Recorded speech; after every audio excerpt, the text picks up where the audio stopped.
Welcome to episode 253 of the official GonnaGeek.com show. This week, we talk about a Fortnite installer issue, how Chris no longer is getting himself a new smartwatch, and we have the Space News Roundup with Dr. SP.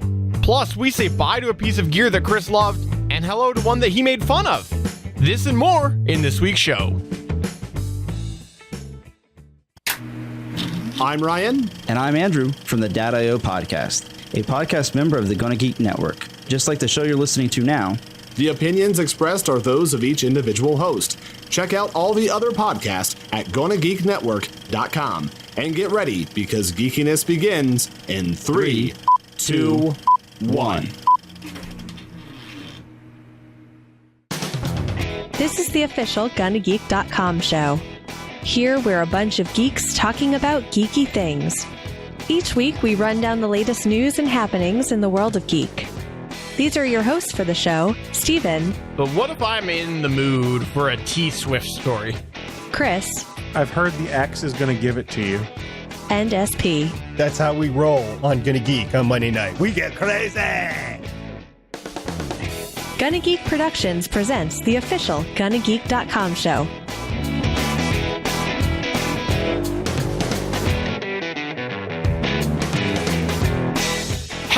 Welcome to episode 253 of the official GonnaGeek.com show. I am Stephen John Drew, and with me, of course, is Chris Farrell. I'm always here, man. I'm always here. We also have joining with Stargate Pioneer.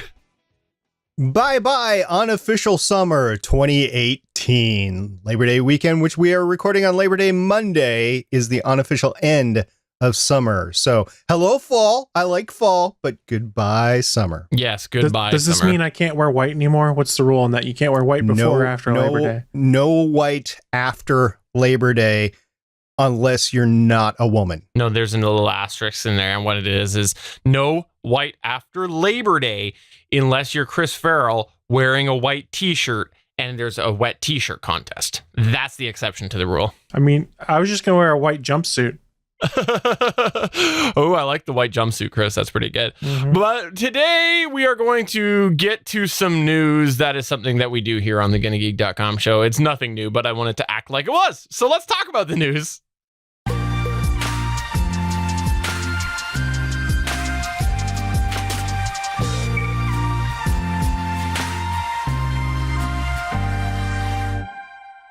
All right. This first news point article that we have here is one that many of us have feared for a very, very long time. Some of us have slightly panicked about this. And in fact, others of us have purposely done this to their co-host named Chris Farrell. Chris, what is up with this news point here? I have no idea where you were going with that. But hey, guys, you know what Fortnite is? No, I don't. What is Fortnite? So Fortnite's the big... Go ahead. I know that the NHL has apprised their draftees not to talk about playing Fortnite. I'm waiting for the NFL to do so too. But yes, Fortnite is the game that is sweeping the country right now. It is a battle royale game. 1 man versus 99 men. You have to, 99 other people. You have to live and survive. It's on all sorts of devices. It was just recently announced it was coming to Android, but with a catch. Fortnite for Android would not be downloadable through the Google Play Store. You would have to download an executable directly from Epic Games' website. And for those of us that live in the Android world, we kind of went, well, wait a second. That seems like a potential vulnerability. Google Play Services is constantly monitoring these apps, making sure there's no issues with them, making sure that junk's not getting installed on my phone. Well, yeah, it was an issue. Google publicly disclosed they discovered an extremely serious vulnerability in Epic Games' first Fortnite installer for Android. This vulnerability allowed any app on your phone to download and install anything in the background, including apps with full permissions granted without the user's knowledge. What does this mean? There was a potential that all sorts of spyware, malware could have gone on your phone. Google's security team first disclosed this vulnerability privately to Epic Games on August 15th, and it has since released the information publicly following confirmation that Epic has patched the vulnerability. So the important thing is now, the vulnerability has been patched. And like Nate's pointing out in the chat room, why Epic Games did this, to get away from that Google share of an app for microtransactions. If they put the Fortnite app out through the Google Play Store, Google would get a 30% cut of any in-game microtransaction purchases. So in order to cut Google out, they put their own installer out there that, kind of introduced vulnerabilities. Why is that? Because when you go to download Fortnite from their site, you don't actually download the whole game. You download a Fortnite installer. And this installer is basically a simple app that you download, and then it subsequently downloads the full Fortnite game in the background. But Google's security team discovered that the Fortnite installer was very easily exploitable to hijack the request to download Fortnite from Epic and instead download anything when you tap the button to download the game. This is what's known as a man-in-the-disk attack. An app on your phone looks for a request to download something from the internet, intercepts that request to download something else instead. So there was a lot of vulnerability potential here. Just because there was a potential doesn't mean you got exploited, because the article on Android Authority where I found this said, in order to be exploited, you would need to have an app installed on your phone that was looking for such a vulnerability. So within the first 2 days of Fortnite being out, it's unlikely you'd have an app like that on your phone, but it's not guaranteed that you wouldn't. So with Fortnite being a big deal, it's potentially possible that someone could have snuck something in there to try and put some malware onto your phone. So the summary is that you broke it, Chris. Is that right? I didn't break it. Epic broke it by not using the Google model. Now, in all fairness to them, though, they did act quickly to fix the exploit. According to them, it was fixed in less than 48 hours after being notified and deployed to every Fortnite installer that had been installed previously. All you would have to do as a user is update to version 2.1.0 and you were safe. But the problem is, this is something a lot of people thought was going to happen. One of the biggest concerns that a lot of Android fanboys had when Epic announced their intent to put the installer outside the Play Store was that the game's popularity would then overpower people's general good sense to stick to the Play Store, where it's safer. This is the kind of vulnerability that would have been caught in the review process before the app actually went out in the Play Store and would have been fixed before people downloaded it. And bear in mind also, there's Google Play Protect that's on all of our phones now. Google would have been able to remotely kill and uninstall the app if it ever did make it out into the wild. But by going around and not using the Google Play Store, they circumvented all these safety features that Google has. Now, full credit to Google, they still managed to catch it even though it isn't being distributed through the Play Store. That's because Google Play Protect is able to scan all of the apps on your phone, even if they were installed directly from the web or other app stores, and then go and check vulnerabilities on their back end. So they caught it, they fixed it, and then they told Epic, you need to fix this because this is a huge vulnerability. It introduces a big security hole into Android. And then they really pissed off Epic because once Epic fixed it, they put it out there publicly to be like, hey, maybe this is why you should be using the Google Play Store. You know, I gotta say, I totally agree with the chat room right now that's saying that there was malicious intent with releasing that. I think that they obviously did want to make sure that it was soiled a little bit with the method that was done. But I don't necessarily disagree with it either, because I think that this is a very valid example of why you shouldn't be using these other install methods. Because if all of a sudden, like a game as popular as Fortnite, if they went and were successful and did have these issues and nobody talked about it, then people are going to use that as a model for future installers. They're going to go, well, look, Fortnite did it. Meanwhile, in the background, Google's going, yeah, but you don't know that the original version was compromised. So I totally actually agree with them talking about this, because I think it's a very valid example of what can go wrong. And if it happened to Fortnite, it could happen to other possible applications that might try to go this method. I mean, here's the thing. Google's been making a big point of stepping up the security of Android, the Google Play Protect and things that are in place to ensure things like this don't happen. It doesn't, and when it gets out there that, oh, there's this vulnerability in Android for Fortnite, it's Google that's going to take the black eye, not Fortnite. They had to get out ahead of it, be it right or wrong, and be like, hey, this vulnerability is on them. We caught it. They need to fix it. Yes, they have an axe to grind because they're not getting any of the Epic Games money for the microtransactions, but at the same time, they're protecting their OS by saying, this is something we would have caught. We still caught it and they fixed it, but this is a potential vulnerability of doing apps outside the Google Play Store. or outside the Amazon store, or outside the more established stores that are out there. If they're going to make an example of somebody, this is kind of a no-brainer because it's not going to hurt their sales. I mean, people are still going to go out and play Fortnite because everybody apparently who's not me is playing Fortnite. And I think it was a big one as well so that they could throw it out there and get the maximum value. Google could get the maximum value out of this statement, trying to say, use the Play Store, because Apple, they don't have that issue. You have to use the Apple Store in order to do anything unless you jailbreak your phone, which I haven't done in a long time. And I think Google was smart about how they did this and who they did this with, because I don't think in the end it really hurt anybody. Right. There was a potential window where there was an opportunity for bad acting. The chat room, if you've been reading at the bottom of the screen, folks, from what I have read is that Google might have pushed out the word too soon. Now, Epic had patched it and pushed a patch out there, but not every phone had potentially updated to the newest version of the installer when Google put the news out there. So if you're not someone that has it set up to do updates every night when you plug in or something like that, you potentially still had the vulnerability in effect. I do have a question for you, though, about this article, Chris. Sure. As those listening and watching the show may know, we were away last week, which means that it's been 2 weeks since we recorded last. So why did you wait 2 weeks? Oh, wait, because, now it's been a fortnight, right? Damn it. But bam! Wow, I did it. Totally I tried did it. really hard not to facepalm right there. But all right, well, moving on with the news. Those of you who have Google devices, we'll go from one Google article to another. You might love yourself. You might caress yourself a wonderful Google Pixel. You might even sometimes take that Google Pixel and do naughty things with it in the bedroom.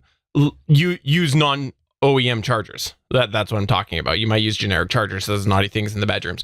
If you do love your Google Pixel as much as Chris and I do, and sometimes we like to send pictures of ourselves to each other holding our Pixels, you might have been super excited for the Google Watch that is supposedly coming out this year. That's right, rumors this year heated up that Google was going to, of course, make their own watch.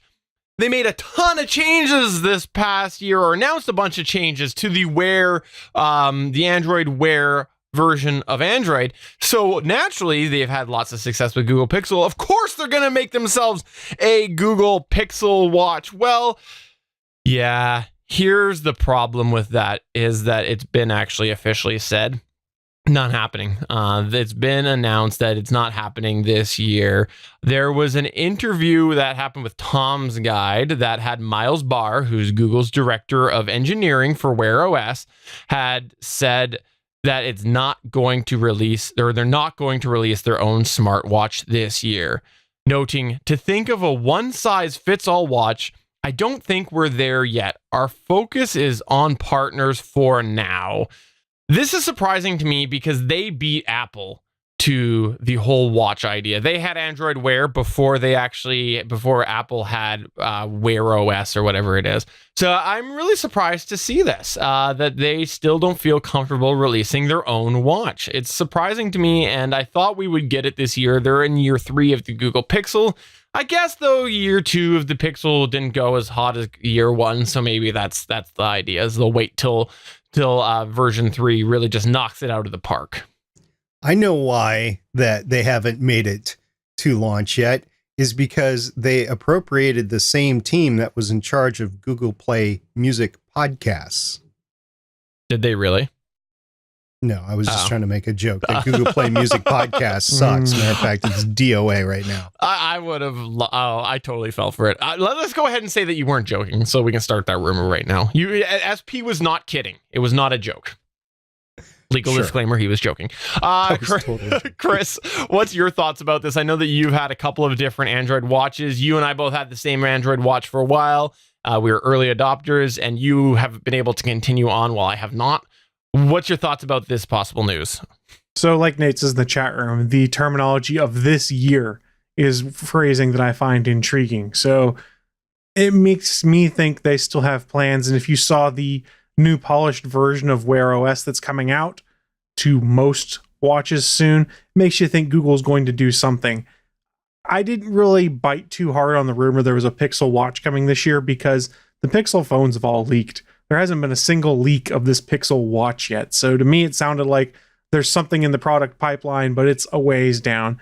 Google's going to do something at some point, or they're going to partner with one of their vendors again to basically sell these smartwatches directly through the Google Play Store and say, hey, for lack of a better term, these are the ones that we really like. Because remember, they used to have the LG G Watch, the G Watch R, and a few other watches on the Play Store. I honestly don't know if they have any on there right now, but they'll have them on there again just because they have to try and stay competitive there. But as someone who still wears an Android Wear watch, I don't wear it all the time, in all honesty, and the utility's okay, but I'm not sure how long-term this is. Granted, people are still buying the devices and stuff like that, but it's still a nice to have, not a must-have product, these smartwatches, because there's no great definitive reason that you need to go and buy one of these.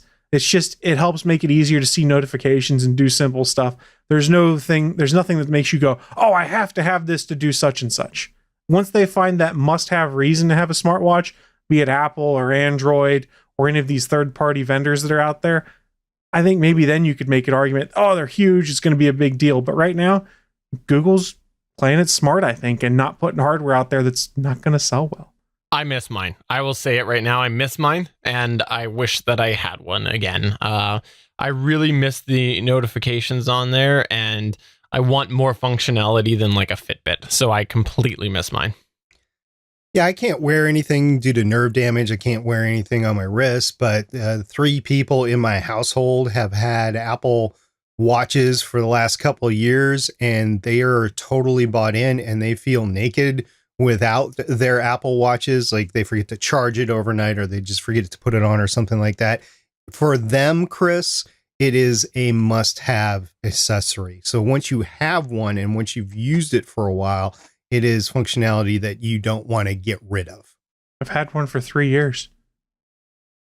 I'm just saying the average public might be different than you. They're saying that they want the stuff either with the Fitbit. I see tons of Fitbits at work because we can actually bring in certain models of Fitbits into work.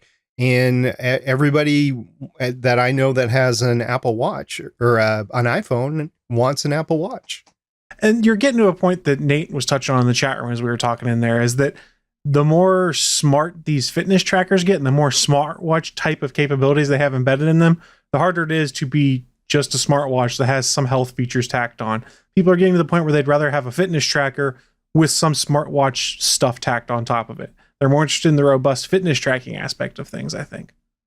Yeah, that's fair. I know a woman who's avid into fitness, and because she is competing with others in her group or whatever, she actually wears both, and she wears the Fitbit specifically for the fitness parts of it, and she doesn't feel like the Apple Watch lives up to that spec.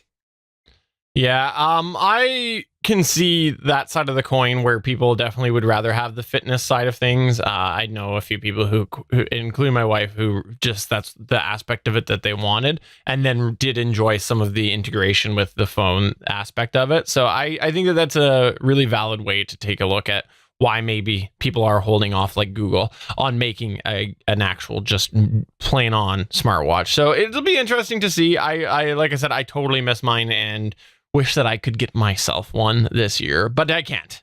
So I'll just wait until Chris sends me his scraps. Like literally, if something will happen to his, he'll smash it up because, you know, it'll probably work, but he's just going to do it to spite me, smash it, and then send it to me and go, That's it on GonnaGeek.com. We are spite-based decision makers. I have a watch, actually, a smartwatch in the junk drawer right now. It's my backup. It might charge still. I can send it to you if you really want, Stephen, if I can find it again. Is that the G Watch or is that after the G Watch? It's after the G Watch because I had, I can't even remember what it is. It was one of the round ones, but I'm rocking the Huawei Watch Gen 1 right now, the black stainless steel one. And that watch is sexy. And that's the problem. Part of the reason why I haven't upgraded is none of them look quite as nice as that. They all either have like that super sporty or plasticky look. There's none that really has like the sleek metal look like I want. Maybe that's part of the reason why I've been turned off on Android Wear for a bit.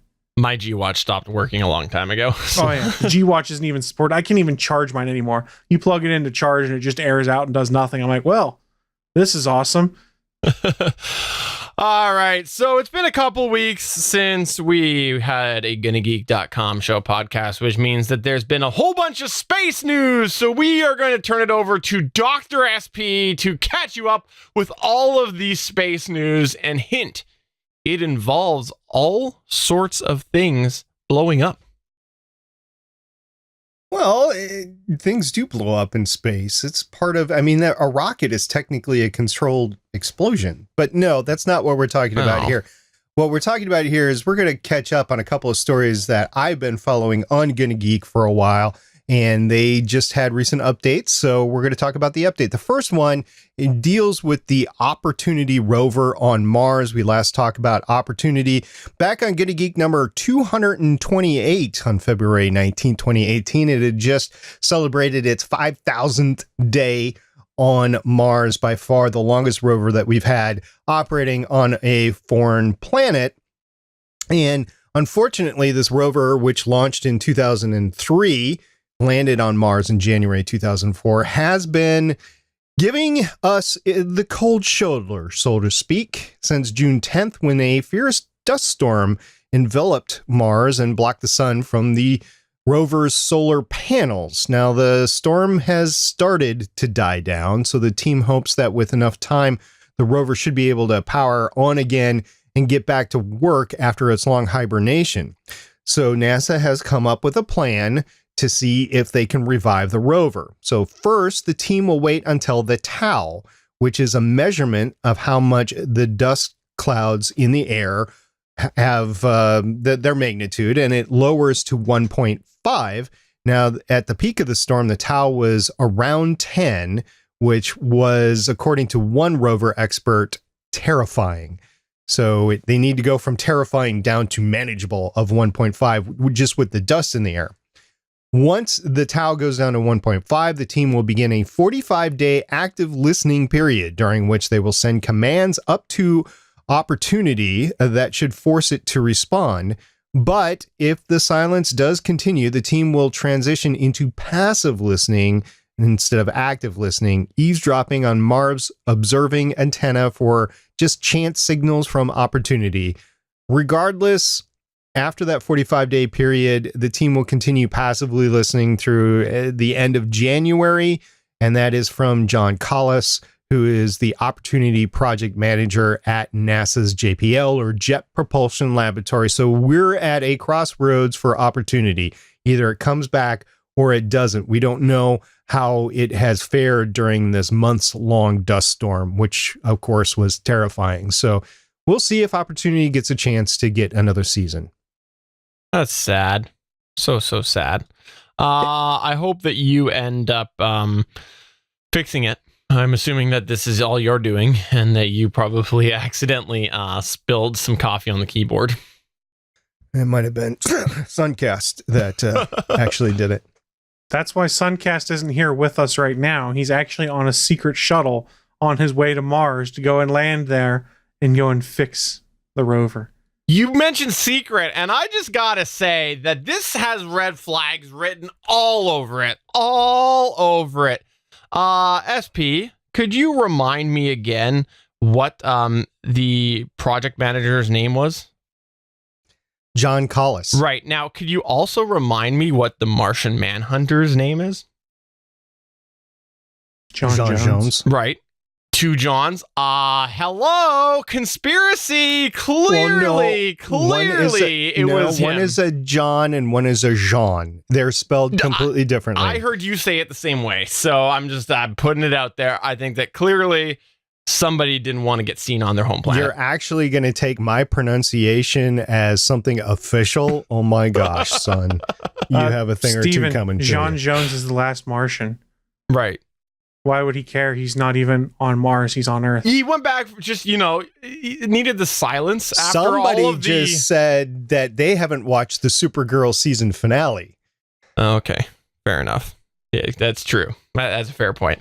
All right. What else did you have in Dr. SP's NASA secret news of death segment? Well, I have another update. It's not secret news of death. I have another update on another Martian probe. Now, remember back in May, we talked about the NASA's InSight Mars lander, and it is halfway through its journey right now. It's going to land in November, and it snapped a selfie on the halfway mark to the red planet. So we did discuss InSight on Gonna Geek number 238 on May 7th, 2018.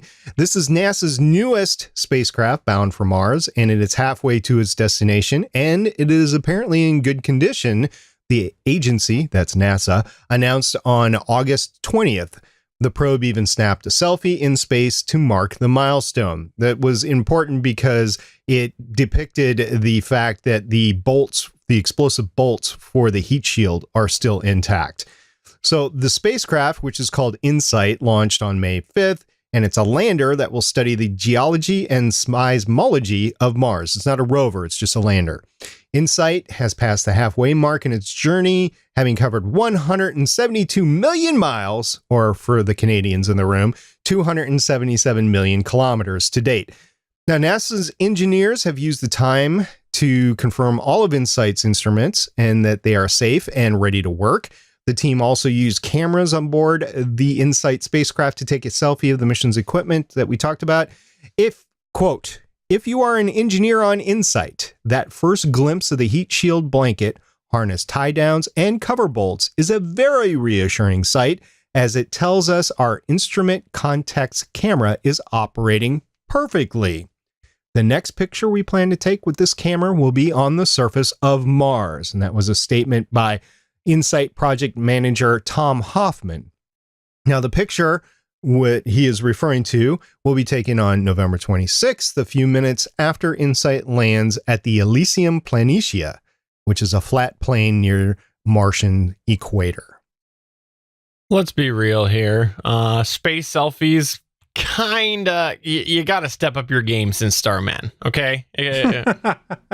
Well, this wasn't supposed to be the spectacular moment. This was just saying, hey, everything's all good. Matter of fact, I was actually listening to the Gonna Geek number 238 a couple of weeks ago when I was mowing the lawn, and I remember talking about InSight, or I heard myself talking about InSight, and I was like, I wonder how that thing's going. And just so happens that about that time, the NASA has released a statement saying everything's all cool. So that's good. So what you're saying is that NASA actually has mind probes and we're able to read your mind. Whoa, there's the lead right now. I'm shocked. Or they just take direction from the NASA director. Okay, that's fair. That's fair. Moving on to our extra news section here. Guess what it's been? Been 10 years, everybody celebrate, since Chrome came along. That's right. If you think way back when, you were so excited when there was a wonderful browser called Firefox. You love Firefox because it came along and it was so much better than Internet Explorer. Then it got a little bit rough and you were so excited to see Chrome. Chrome came out and it was so much better than Firefox.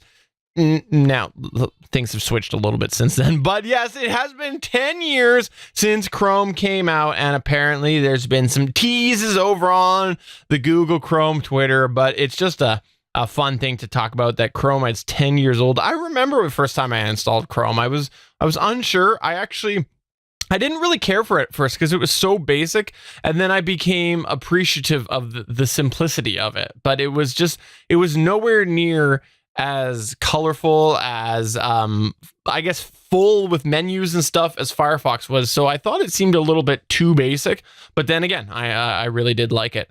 Who remembers their first time with Chrome?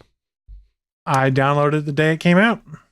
And why did you download it the day it came out? Because I wanted to try something new. I was using Firefox and I said, let me give this a try and see how it works.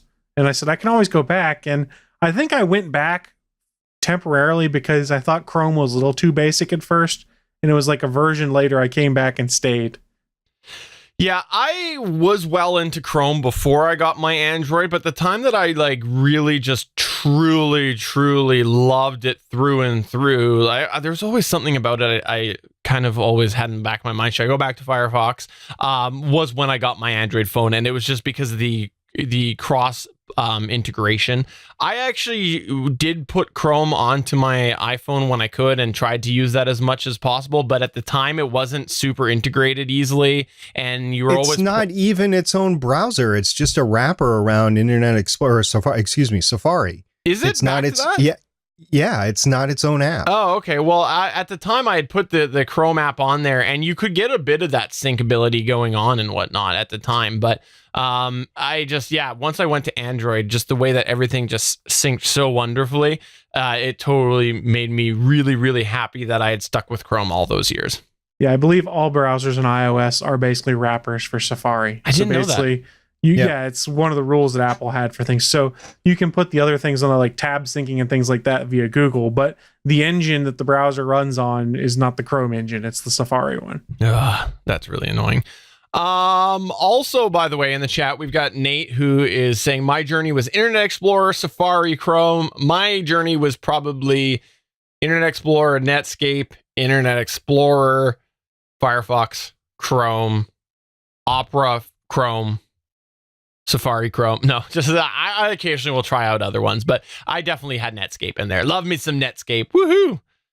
Netscape was the bomb back in the day. They were.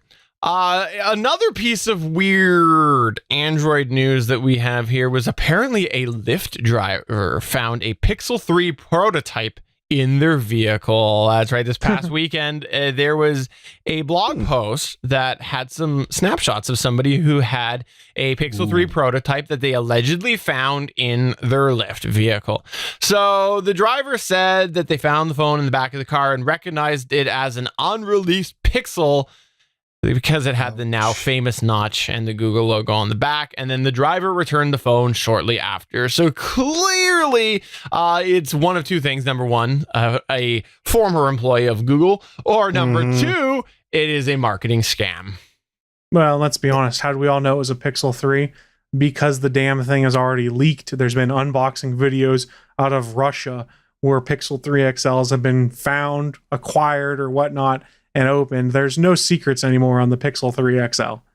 Yeah, that's fair. There really isn't. Still, I mean, you can't be doing this sort of stuff. If you're an employee, you can't be doing it. So you're right. Either it was something that the employee was told to do, or maybe that this was all staged. But yeah, I got to think. I don't think, I mean, they could play it off that way, but I'm thinking that that employee is facing disciplinary action right now. Probably. And finally, in our extra news section here, there is going to be an Apple event on September 12th, and SP is very excited about this. I'm not necessarily excited. You never know what's going to show up until the event actually occurs, and I think Apple's learned from these soft leaks that they have let go the last couple of years, and they have clamped down on that a little bit. I am in a position where I have to buy a phone, so either it will be an iPhone or it'll be something else, and I don't even know if it's going to be for me or not, but I will be buying a phone for somebody in my house after that event. So we'll see. It could be for me, it could be for somebody else. Gotta get yourself an XS. It's going to be an XS. Yeah, who knows what it's actually going to be. And I have to remind people that I'm rocking an iPhone 8 Plus right now. I chose not to get the iPhone X or 10 or whatever you want to call it. Just wasn't worth the money for me. And to this day, a year later, I have not heard a convincing argument for me to have spent extra money to get the X. Yeah. The fun part about the X's will be eventually you'll have something on there and you'll go, hey, look what I've got. You'll open up the app and you'll go, look what I've got in the XS. That's right. That was an in excess throwback. No.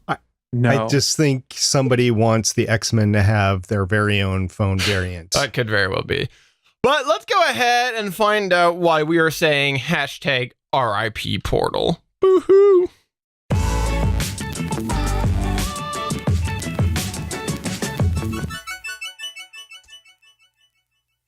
All right, Chris. A while back, for those listeners who are new, you talked about a product that you backed on Kickstarter called a Portal. It was a wonderful router. You actually ended up convincing some other people on this very show, not me, to get a Portal, and you had a lot of fun with it, and you even turned into the unofficial Portal support on our YouTube channel for a while there at youtube.com/GonnaGeek. Had a lot of people asking you about that. So why are we saying hashtag RIP Portal? Well, I regret to inform everyone, a little over 2 weeks ago, I believe it was a Friday morning, I woke up and nothing was connected to the internet in my house, except for my cell phone, which had caught on to one of the Comcast Wi-Fis that I have programmed in there, and it had somehow connected, but nothing else did. And I went, well, this isn't right. And I did learn, if you live in a smart home, if you have no internet or no Wi-Fi, it's not very smart anymore. None of my lights worked because the way Wink works is you have to go to the server to turn things off and on. So all of my timers didn't go off. So the lights were all off in my house when I woke up. It was a mess. And what did I find out? Well, I opened up the network settings of my phone. I looked at it and I said, well, my 5 gigahertz net channel's open. My 2.4 gigahertz channel's open. Whenever I'd connect to it, no network connection found. And I went, well, hell, is my modem jacked up? Because I'd gotten an email from Comcast that my modem that I own was no longer supported, but it should still keep running, but they encouraged me to upgrade. And I went, well, let's go downstairs and see what I can figure out. So I reset my modem, rebooted my router. The internet's not working. Even when I'm plugged into the back of my router, the internet's not working. But if I plug directly into my modem, into my PC, internet's working. Did you first try to get your vacuum out and unclog your internet tubes? I should have tried to unclog my internet tubes. I did not. And this was Friday. I had to go to work. So I real quick did a factory reset. That didn't do anything. I went, well, hell, I've got to get the security cameras back to working inside because I have 2 different Wi-Fi cameras inside. I've got the Nest Cam outside. And I said, at least need to get the lights going. So what did I do? I went and dusted out my old equipment drawer, pulled out my old Asus RTN66U router. It's called the Dark Knight. Yes, I will fully admit, part of the reason I bought this router back in the day is because of the name The Dark Knight. Plus, it looked pretty cool. Now, there was a catch with this. It was old tech. It's what I'd been using a couple generations back.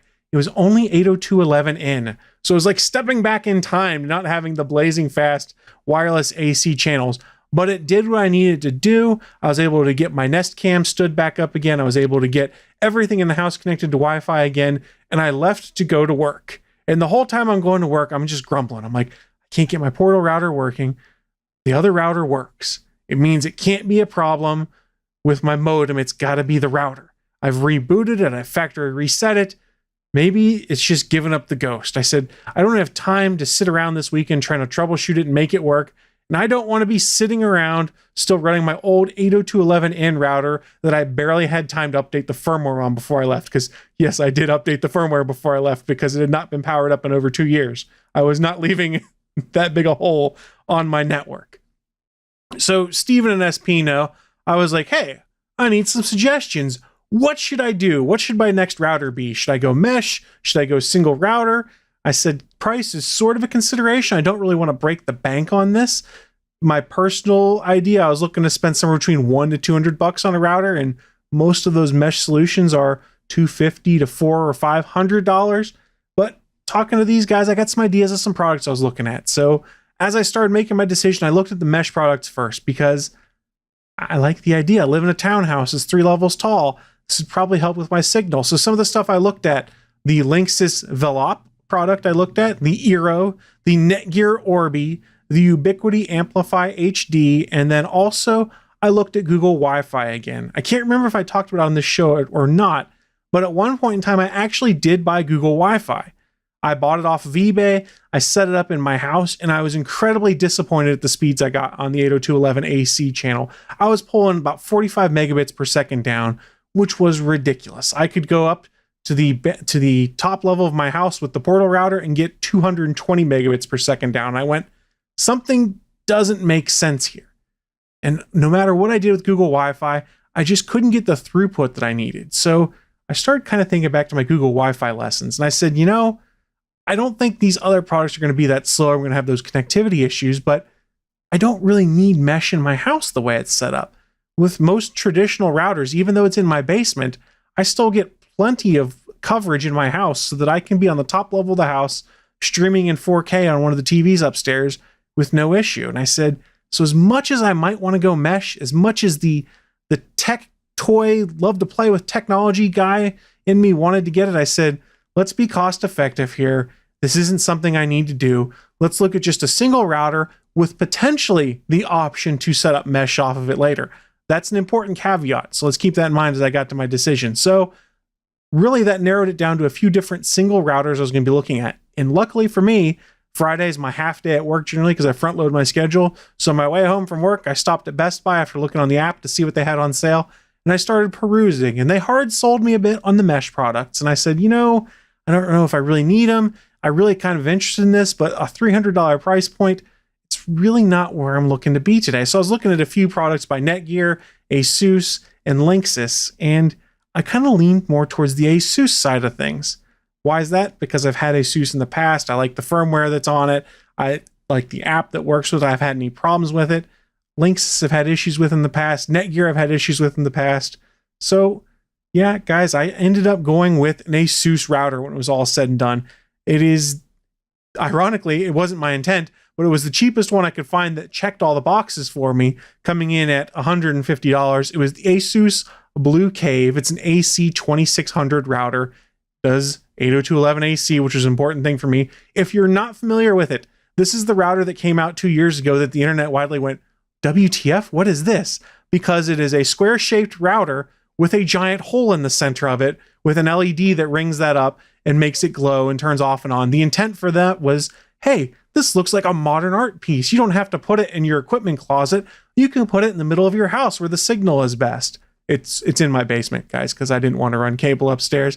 It sure looks wonderful, I guess, but it's sitting down here and it looks just like does just pretty much anything that a router does already. Plus, you can tell people that you have a Dyson fan too, and they'll believe you. That is true. So let's talk specs real quick. I was between the Asus Blue Cave and the Asus RT AC86U. Had I been able to find the 86U on the shelves somewhere locally, I probably would have paid a little extra to go that route.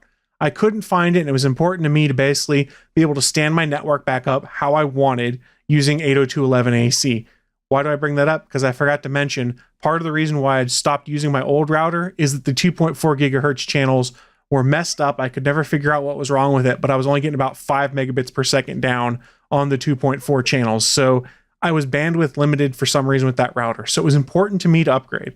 So I went with the Blue Cave, and what is interesting on this, it is one of Asus's first routers that is using Intel CPUs and Wi-Fi radios in it instead of the traditional Broadcom ones you see in in wireless routers and things like that. That'll be important later on, and I'll explain why. It had 512 megs of RAM, which is plenty, 128 megs of flash storage in there also for things. Basically, it checked all of my boxes without breaking the bank. So I did go this route.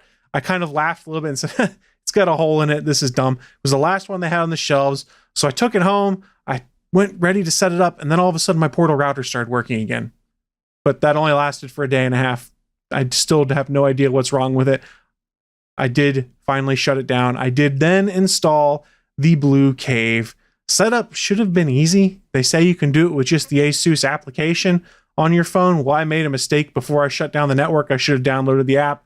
I didn't do that, so I had to connect to the open Wi-Fi next door, which was one of the Xfinity wireless ones, which I'm a subscriber from Comcast. I'm allowed to do it.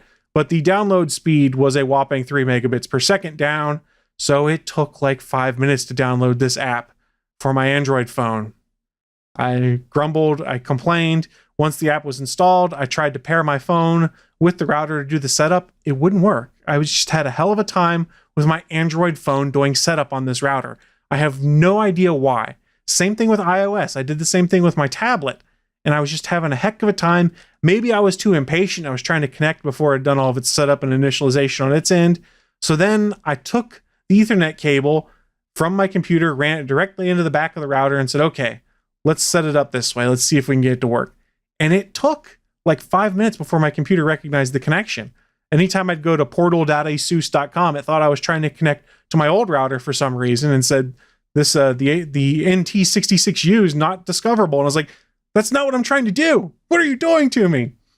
So this is the next part of the story where I got frustrated again because my internet wasn't working. I stomped upstairs, grabbed my Surface Book, sat down in front of my router, brought the Cat5 cable around, and then went to plug it in and went, oh, crap. My Surface Book doesn't have an Ethernet jack in it. Oh, yeah. Okay, so note, put on your Amazon wish list a USB Ethernet. It was entertaining at least. But by the time I did that, I was like, well, I grumbled, let me go back to my desktop and see if it worked. It loaded the setup page, then setup worked just perfectly from there. So once I stopped being impatient and let things resolve as it needed to, I was able to do the setup through the through the web application through my Chrome browser, got everything stood up, have my 2 separate networks for my 2.4 gigahertz side of the house, my 5 gigahertz side of the house. Everything was running just how I wanted it to. And that's when I decided, got everything up and running. Let's dig into some of these new features I have. Now, I brought up the fact that this has an Intel processor in it. Having an Intel processor in it allowed them to put some cool features on this router, which I've played with temporarily and then turned off, but you can use Alexa. Oh, I've got a device here. You can use Amazon Voice Services to control your router. You can also use If This, Then That. That's an applet site that Steven and I have used in the past. So you can use If This, Then That to say, hey, anytime you see this device connect to the network, send me an email. For instance, if my kids get home from school and their phone connects, send me an email. That way I know my kids are home safe. Things like that. But the Amazon Voice Services connection, which I played with and then turned off because I don't know if I wanted this kind of control for everyone in the house, you could tell it to do things like, hey, reboot the router. Kind of cool. Update the firmware. Also cool. Open a guest network. That's kind of cool too. When people are coming over, just be like, hey, Amazon Voice Services, open a guest network. And it would do it. But then this is the main reason why I didn't do it. You can tell it to suspend internet access, meaning it will turn off the internet in your house temporarily. And I believe it's on a timer. So if you were having, like, say, family dinner and you didn't want your kids being on the phone or the tablet, you could turn their internet off. I don't know that I want anyone in the house being able to tell my Amazon Voice Services device to turn off the internet. So I tested this and then promptly turned off both of these features off. I'd totally abuse it if I was ever at your house. In fact, Yeah. it wouldn't even be when I was at your house. I'd wait until we connected, and the first thing I would say would be to shut off your router. And then, Yeah, exactly. So I did not leave it turned on. I played with it for a second. Some of the other features that this provides me that my old router didn't, I can run 3 guest networks on both the 2.4 gigahertz band and the 5 gigahertz band. So theoretically, I could spin up 6 guest networks off of my router. Do I ever see myself having the need to do that? Absolutely not. Is it cool? It kind of is. If you were having a home gaming tournament and you had a lot of friends over, I could see wanting to turn on different networks for different gaming parties. Sure, I could see that being the case too, but I don't ever really see myself having 6 of them stood up. I do have a use case for one, which I'll talk about later on in this segment, which I realized I'm talking a lot more than I intended, so feel free to cut me off if you need to, guys. I did mention one of my considerations for this is I wanted to be able to potentially use mesh in the future. Well, ASUS has basically got it set up so that most of their routers that are out now, you can mesh them if you want to. So I could go and pick up that other ASUS router I was talking about. I believe it was the RTAC86U. I could pick one of those up. I could use their ASUS mesh software on there, and I could set up a mesh network in my house with those 2 routers. They're not the same model number or anything, but it doesn't matter. So if I really get that wild hair at some point in time, I can go buy another ASUS model router of comparable specs and set up my own mesh network in the house. So I future-proofed myself a little bit by doing that. And I went, okay, I'm kind of cool with this. Have I tried it? No, because I don't have the right routers to do it. But from what I've read online, it's pretty simple to do and it works pretty well. So I'm happy I future-proofed myself at least. I may not have bought a $300 mesh solution now, but if I buy another $150 router down the future, it'll still basically be $300 to do mesh, but it saves me some money now. I have have to say that there's a couple quick points I have about this. Number one, if you want to hear Chris's first ever impressions of this router, you should head on over to geeks.link/194. In episode 194, we actually talked about this. We talked about this router because of I probably made fun of it. I'm pretty sure you did. I did. And we talked about it because of the look of it. If you want to check that out, go to geeks.link/194. That's episode 194 of the GonnaGeek.com show. So you can find his first thoughts there. Secondly, about this, I'm very interested to see how this holds up for somebody like yourself, because I suspect that it is your camera that killed your Portal. It's, we streaming something 24/7, like video, can kill network equipment. I've seen it happen all sorts of times, and so I suspect that's what killed your Portal. And that'll be a huge stamp of approval if this lasts for like 2 years, because even though 2 years for some people is not that long, 2 years streaming 24/7 is amazing. Yeah, let's be fair, guys. I've talked about it on this show and other podcasts. If a router lasts me 2 years, it's done a good job. After about 2 years, most of my routers fail. Which actually brings me to my third point. In 2 years from now, you can hear Chris talk about his new router, which will be the Asus Batmobile, because he went from the Dark Knight to the Cave. And of course, now it's going to be the Batmobile, right? Yeah, of course. Yeah, I'm assuming. I'm surprised it's the Blue Cave. You would think it would be like not blue, but I guess Bat Cave was trademarked. Fair enough. Very well could have been. So one other thing on this one, it does have a USB 3.0 port on the back that you can use for storage sharing or printer sharing.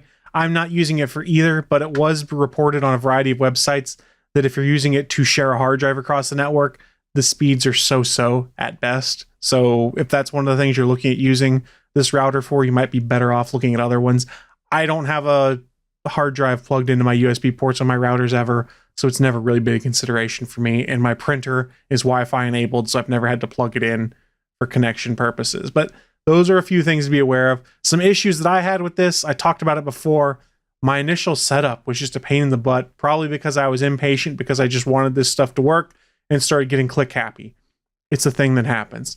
I did also run into an issue with my Nest Cam, so I'm glad Steven had brought that up, is when I set everything back up, I put it back on the 5 gigahertz network, but I was going through the router software, looking at the network map, and it said it was a low signal going to my Nest Cam. And I went, okay, well, the 2.4 gigahertz, the waveform propagates a bit better, so I'll switch it over to that. Yeah, that was a mistake. For the next 2 days, my camera would just randomly drop connection on the 2.4 gigahertz channel. There was one point that from midnight to about 7 a.m., my camera just shut down. It couldn't connect to the Wi-Fi. So I spent all this time constantly rebooting the camera, rebooting the router to get everything to work back. And I was like, what the hell did I do? And then I realized, I moved it to 2.4 gigahertz. If I move it back to the 5, I wonder what happens. Ever since I moved it back to the 5 gigahertz, even though the ASUS software says I have a low quality connection, the camera has not dropped once. And this is still doing the medium quality imagery like I've been doing before. It's been rock solid. So if you have a Nest Cam, put it on the 5 gigahertz, regardless of what it says the signal strength is, because it pays off. That would be my advice to you. And the other thing I did lose with this is I do not have access to those DFS channels anymore. So I do have to deal with a bit more interference. I do have the router set to automatically jump to the best channels, but everyone in my neighborhood has that. So we're constantly just all jumping around channels. Yeah. It's a pain in the butt. Yeah, I got to say that considering when the 5 gigahertz was created or standardized, I'm surprised how limited channels there still is on that, because we see the same thing. I ended up just finding what on average is the best and just leaving it at that, because everybody's jumping all the time. And even though all drones aren't working on the Wi-Fi signal, they're still working on that bandwidth. They're still largely on the 2.4 gigahertz or 5 gigahertz. So when Steven and I fly, our range is impacted just by the electromagnetic garbage that's out there from everybody's Wi-Fi routers. Yeah. Yep. I could see that being the case. So I lost my DFS channels. I haven't really noticed much impact.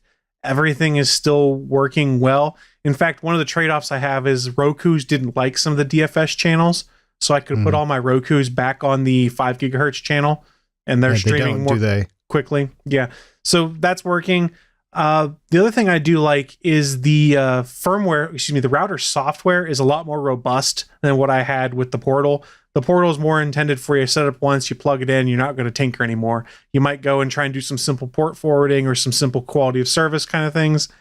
The software on an ASUS router lets you tinker a lot more. I can go in there, I can change channels as I need to. I can go in there, I can get the network maps and look and see what's on there. I can toggle my quality of service settings on the fly. I can set up adaptive quality of service where I can rack and stack the priority of things, and it does all right on that. I like the software a lot more. For $150 for someone who was in a crunch that needed a router that day, I'm pretty happy with my decision on the router I got. Yeah, it looks nutty. It's a weird looking router. And I stand by, I probably said that in episode 194. I'm still 100% right. It looks really weird, but at least it covers my house and Wi-Fi, and the signal is stable and everything is working like I need it to. So I'm happy with it. I will say, however, if price were not an issue, if it was you can spend as much as you want to get the ideal setup, I probably would have gone with one of the mesh solutions. That would have been the Ubiquiti Amplify HD, which I believe was on sale at Best Buy for $309 at the time.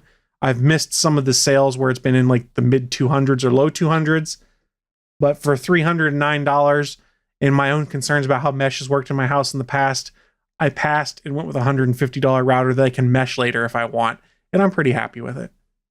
Well, it sounds like you made yourself a good purchase there, and I'm glad one of us ended up buying this since we talked about it on a previous episode. It just, there's the payoff. It may take a couple of years, but we always pay off everything on this show. So as I was looking at it, I went, I made fun of this on Twitter, I'm pretty sure. I don't remember if I talked about it on one of the podcasts, and it just seems right that if I mocked it on episode 194, now I'm stuck with one. So pay attention to the next router I mock, because in 2 years, you can be like, oh, I got you, Chris. You bought that one you mocked again. And I'll be like, oh. I do have to say, to me, it's weird. It's quirky. It's borderline ugly, no offense. But I actually think, though, from a consumer perspective, somebody who does not want to see tech, and there are people that don't want to see tech. I know several people who don't want to see tech in their place. They might go for something like that because it looks a little different, and you might confuse it for a Dyson fan. And I said that in a joke, but the truth is somebody might. So, I could see why somebody would like that. But yeah, it's weird. But the really key thing about it is because it has a hole, it's a great spot where you want to get the best signal. You just go and you set your tablet within the hole, and you just use it from there. The hole's not quite that big, but okay. We'll go with that, I suppose. We can go with that. Put the cord in there.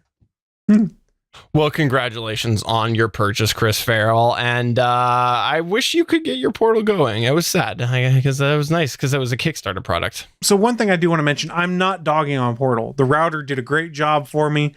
I am cursed when it comes to my networking equipment. After 2 years, it's just a crapshoot as to when it's going to fail. This is how it's been since I was in college. So please don't take this as me being like, oh, my Portal router sucks, I got screwed. No, I just hit that magical 2-year mark where my touch fries network equipment. That's what happened here.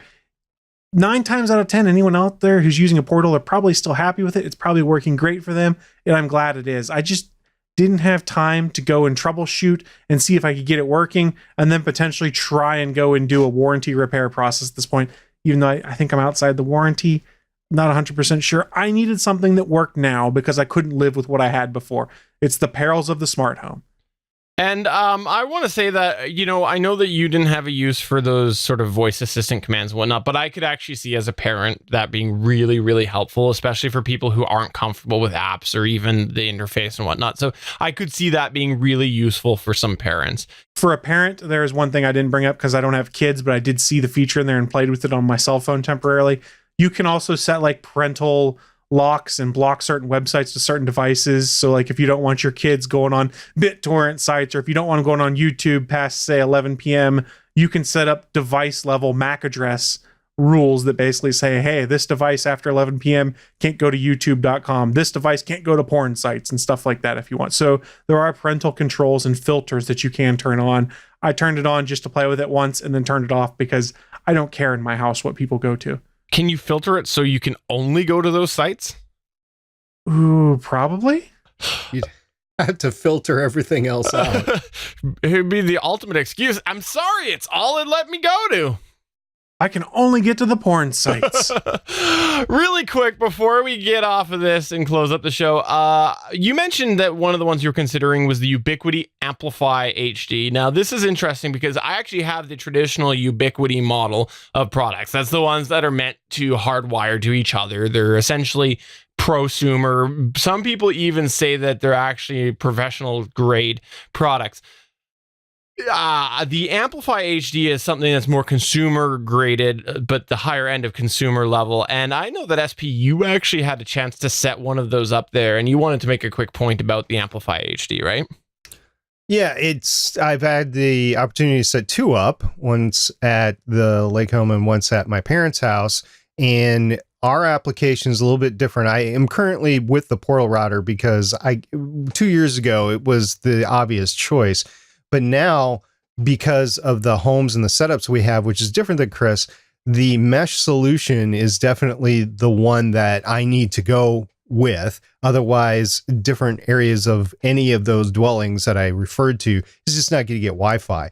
The one detriment that I have with the Amplify, the Ubiquity, is that it is limited to AC 1750 for now, and that's kind of slow for what's on the market right now, especially at that price point. So we'll see. I do have the Portal right now. I'm wondering when it's going to fail, and when it does, I know what I'm going to replace it with. I wish that Amplify would make a newer version, but it's not in the cards right now. I haven't heard anything about it, but I'm not going back to Netgear because that stuff was terrible. Chris, I do have my router from 2 times ago as well as a backup, just in case. So if I need a day or two, I've got that. But other than that, I'm right now, I would go out and buy the Amplify. That's my solution. But my application is slightly different than yours. You have a smaller dwelling and yard to deal with. That is correct. Does your Amplify HD have a hole in it, SP? No, it does not. It does Although the functionality is it's kind of good on the app. It's intuitive on the app, but it's very limited. So it's not for the high-end users. It's just to get range throughout a big dwelling. Speaking of the app, I had a point while you were talking about your mess trying to get the app, since you shut down and burned your Portal router before you ended up actually getting the app. Don't you tell us you have unlimited data?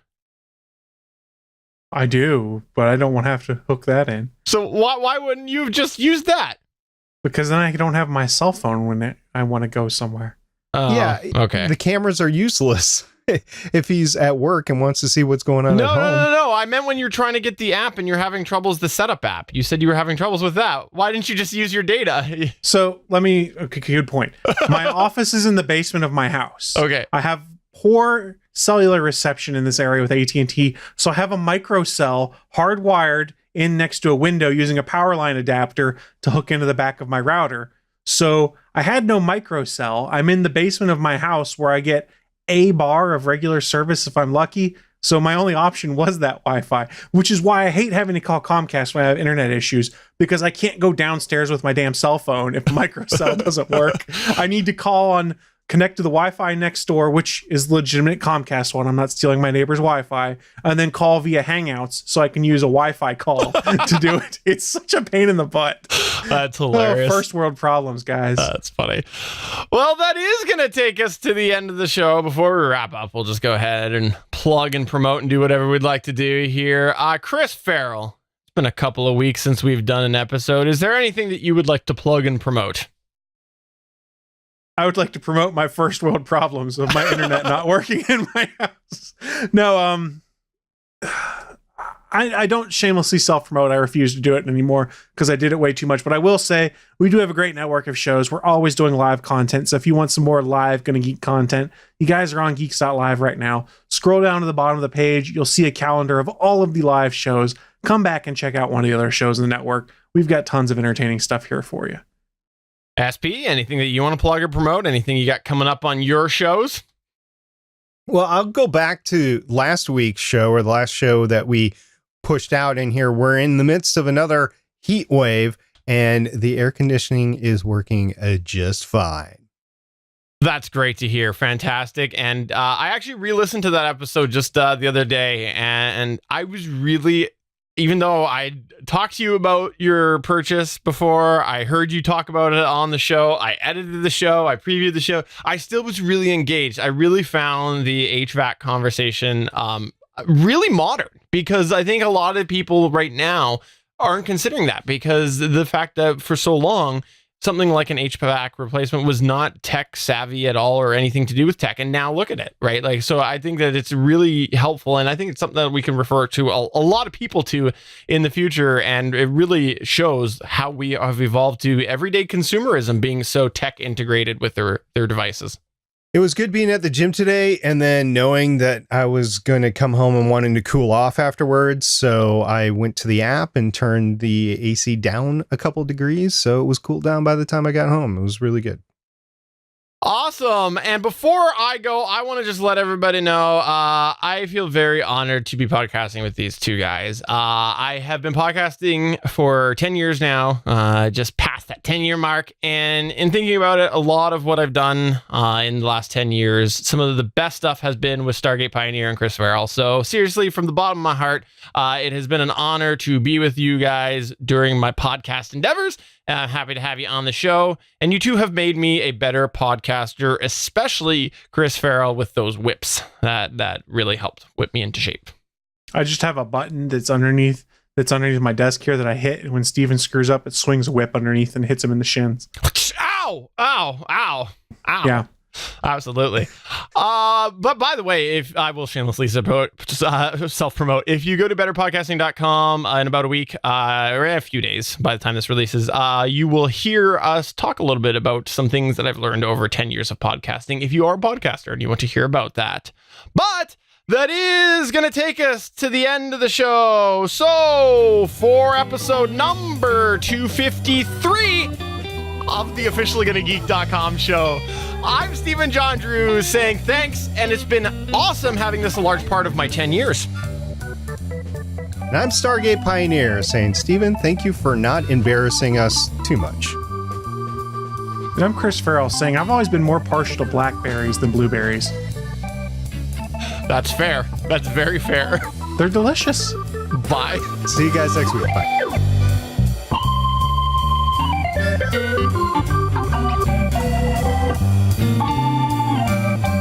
Thanks for checking out another episode of the official GonnaGeek.com show.